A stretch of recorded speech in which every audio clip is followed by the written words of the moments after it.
বিশ্বজুড়ে জলবায়ু পরিবর্তনের ফলে মহাসাগরে বাড়ছে তাপমাত্রা। এর প্রভাবে ঝড়ের শক্তি দিনকে দিন বেড়েই যাচ্ছে, সেই সঙ্গে বাড়ছে সংখ্যাও।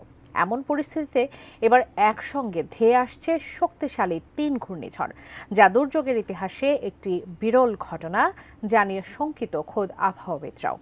শক্তিশালী ৩ ঘূর্ণিঝড় নিয়ে আরও জানাচ্ছেন সহকর্মী শেখ ফরিদ।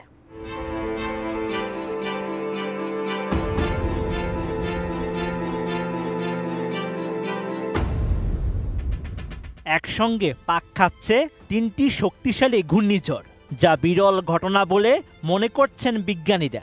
এতে শঙ্কিত খোদ আবহাওয়াবিদরাও।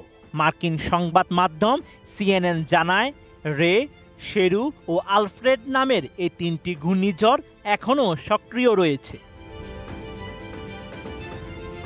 ব্রিটিশ সংবাদ মাধ্যম দ্য গার্ডিয়ান জানায়, ক্রান্তীয় ঝড় রে, শেরু ও আলফ্রেড মাত্র 5 দিনের ব্যবধানে সৃষ্টি হয়েছে।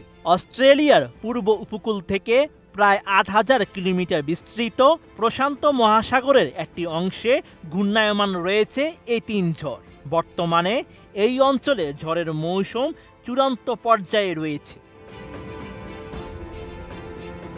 ঘূর্ণিঝড় সাধারণত নভেম্বর থেকে এপ্রিলের মধ্যে হয়ে থাকে, তবে একসঙ্গে 3টি ঘূর্ণিঝড়ের সৃষ্টি হওয়া বিরল। এ বিষয়ে ইউনিভার্সিটি এট এলবানির বায়ুমণ্ডলীয় বিজ্ঞান বিভাগের অধ্যাপক ব্রায়ান ট্যাং জানান, এটি অবশ্যই দক্ষিণ প্রশান্ত মহাসাগরের জন্য ব্যস্ত সময়। উত্তর আটলান্টিকে সেপ্টেম্বরে একসঙ্গে 3টি হারিকেন হওয়া অস্বাভাবিক নয়, তবে দক্ষিণ প্রশান্ত মহাসাগরের জন্য ক্রান্তীয় ঝড় ব্যতিক্রমী ঘটনা। দেশ জুড়ে তোলপাড়, ওয়ালটন ফ্রিজ কিনে আপনিও হয়ে যেতে পারেন মিলেনিয়ার।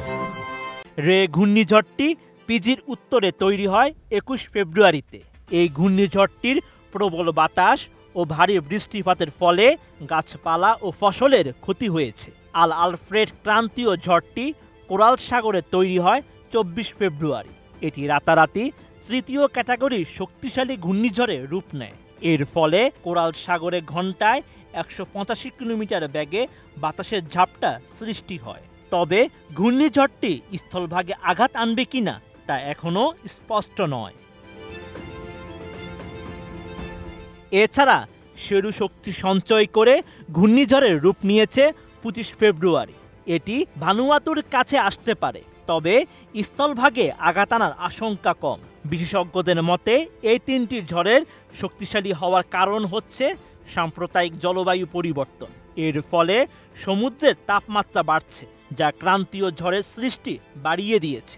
এই ঘটনার ফলে পৃথিবী জুড়ে উচ্চ ক্যাটাগরির ঝড়ের সংখ্যা বেড়েই গেছে, যা সাধারণত আরও শক্তিশালী এবং ধ্বংসাত্মক হয়ে উঠছে। এর আগে গত বছরের নভেম্বরে প্রশান্ত মহাসাগরে একই সঙ্গে 4টি ঘূর্ণিঝড়ের সৃষ্টি হয়েছে। ইতিহাসে এই ঘটনা যেমন বিরল তেমনি আতঙ্করও ছিল, কারণ সেগুলো একই সময়ে শক্তি সঞ্চয় করে একের পর এক প্রভাব ফেলেছিল ফিলিপাইনে। এই ঘটনা 3 মাস না যেতেই এবার একসঙ্গে 3টি ঘূর্ণিঝড় ঘূর্ণিপাক খাওয়ার মতো বিরল ঘটনার দেখা মিলল। Sheikh Farid, ATN news.